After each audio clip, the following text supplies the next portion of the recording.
ಯಾವ ದೇವರನ್ನು ನೆನೆಸ್ಕೊಳ್ಳಿ ನೀವು? ಮಂತ್ರ ಹೇಳಿ, ಈ ಮಂತ್ರದ ನೋವು ತಗೊಳ್ಬೇಕು.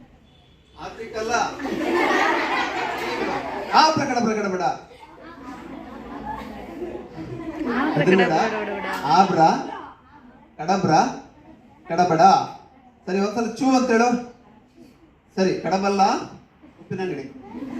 ಓಕೆ, ಇನ್ನೊಂದ್ಸಲ ಚೂ ಹೇಳು. ಓಕೆ, ಈಗ ಮಂತ್ರದಂಡ ಸರಿಯಾಗಿದೆ. ಯಾರಿಗೆ ಕೊಡ್ಬೇಕು?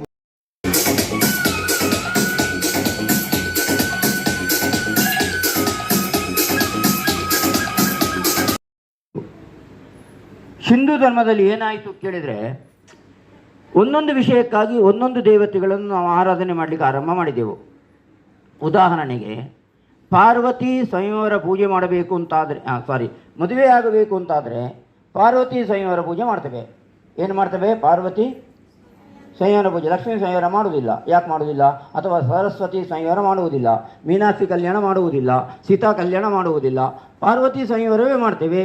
ಯಾಕೆ ಮಾಡ್ತೇವೆ? ನಮ್ಮ ದೃಷ್ಟಿಕೋನ ಏನು ಕೇಳಿದರೆ, ನಮ್ಮ ಚಿಂತನೆ ಏನು ಅರ್ಥ ಆಗ್ತುಂಟಲ್ಲ ನಿಮಗೆ? ನಮ್ಮ ಚಿಂತನೆ ಏನು ಕೇಳಿದರೆ, ಪಾರ್ವತಿಗೆ ಮದುವೆಯ ಕಷ್ಟ ಗೊತ್ತಿದೆ, ಲಕ್ಷ್ಮಿಗೆ ಮದುವೆಯ ಕಷ್ಟ ಗೊತ್ತಿಲ್ಲ. ಲಕ್ಷ್ಮಿ ಸಮುದ್ರದಿಂದ ಬಂದಳು, ಕತೆ ಹೀಗಿರೋದು. ಸಮುದ್ರದಿಂದ ಬಂದಳು, ಅವಳಿಗೆ ಹೂಮಾಲೆಯನ್ನು ಕೊಟ್ಟರು, ಯಾರನ್ನು ಆಯ್ಕೆ ಮಾಡಿ ಮದುವೆ ಆಗು ಅಂತ ಹೇಳಿದ್ಲು. ಜಸ್ಟ್ ಅವಳು ವಿಷ್ಣುವಿಗೆ ಮಾಲೆ ಹಾಕಿದ್ದು, ವಿಷ್ಣುವನ್ನು ಮದುವೆ ಆದಳು. ನಮ್ಮ ಕತೆ ಬರೋದು ಹೀಗೆ. ಕಥೆಯನ್ನು ಎಷ್ಟು ಸತ್ಯ ಮತ್ತೆ ತಗೊಳ್ಳೋಣ. ಆದರೆ ಪಾರ್ವತಿ ಹಾಗಲ್ಲ. ದಕ್ಷ ಯಜ್ಞದಲ್ಲಿ ತನ್ನ ಶರೀರವನ್ನು ಕಳ್ಕೊಂಡಂತಹ ದಾಕ್ಷಾಯಿಣಿ ಪರ್ವತರಾಜನಿಗೆ ಮಗಳಾಗಿ ಹುಟ್ಟಿದ್ದಳು. ಅವಳಿಗೆ ಶಿವನನ್ನೇ ಮದುವೆ ಆಗಬೇಕು, ಬೇರೆ ಯಾರು ಬೇಡ. ಅಶವು ಏನಾಯಿತು? ಶಿವನನ್ನು ಮದುವೆ ಆಗಬೇಕು ಅಂತ ಶಿವ ತಪಸ್ಸು ಮಾಡ್ತಾ ಇದ್ದಾನೆ. ಆ ತಪಸ್ಸಿಂದ ಅವ ಮುಕ್ತ ಆಗಬೇಕು, ತಪಸ್ಸಿಂದ ಹೊರ ಬರಬೇಕು, ಪಾರ್ವತಿಯನ್ನು ಕಾಣಬೇಕು, ಪಾರ್ವತಿಯನ್ನು ಪ್ರೀತಿಸಬೇಕು, ಮತ್ತೆ ಮದುವೆ ಆಗಲಿಕ್ಕೆ ಆಯಿತು. ಪಾರ್ವತಿ ಏನು ಮಾಡಬೇಕು? ಪರ್ವತರಾಜ ಹೇಳ್ತಾನಂತೆ, ನೀನು ಮದುವೆ ಆಗುವ ಪ್ರಾಯ ಆಯಿತು ಅಂತ. ಅದಕ್ಕೆ ಪಾರ್ವತಿ ಹೇಳ್ತಾಳೆ, ನಾನು ತಪಸ್ಸು ಮಾಡ್ತೇನೆ ಶಿವನನ್ನು ಕುರಿತಾಗಿ, ಮತ್ತೆ ಮದುವೆ ಆಗುತ್ತೇನೆ, ಶಿವ ಒಲಿದ್ರೆ ಮಾತ್ರ ಮದುವೆ ಆಗುತ್ತೇನೆ ಅಂತ. ನಮ್ಮ ಕಥೆಯಿಂದ ನಾವೇನು ತಿಳ್ಕೊಂಡೇವು? ತುಂಬ ಸುಲಭದಲ್ಲಿ ಕೇಳಿದರೆ, ಪಾರ್ವತಿಗೆ ಮದುವೆ ಆಗಲಿಕ್ಕೆ ಕಷ್ಟಪಟ್ಟಳು. ಆದುದರಿಂದ ಒಬ್ಬಳು ಹುಡುಗಿ ಮದುವೆ ಆಗಬೇಕು ಎನ್ನುವ ಕಾಲದಲ್ಲಿ ಪಡುವ ಸಂಕಟ ಏನು ಅಂತ ಪಾರ್ವತಿಗೆ ಗೊತ್ತಿದೆ. ಆ ಸಂಕಟದ ಪರಿಣಾಮ ಪಾರ್ವತಿಗೆ ಗೊತ್ತಿದೆ. ಆದುದರಿಂದ ನಾನು ಪಾರ್ವತಿಯನ್ನು ಪೂಜೆ ಮಾಡಿದರೆ ಈ ಸಂಕಟ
ಅಜ್ಜಿ ನಕ್ಕರೆ ಚಂದ, ಅಜ್ಜಿ ನಕ್ಕರೆ ಚಂದ, ಬೊಚ್ಚು ಬಾಯಿ ಬಿಟ್ಟು ಅಜ್ಜಿ ನಕ್ಕರೆ ಚಂದ, ಅಜ್ಜಿ ನಕ್ಕರೆ ಚಂದ.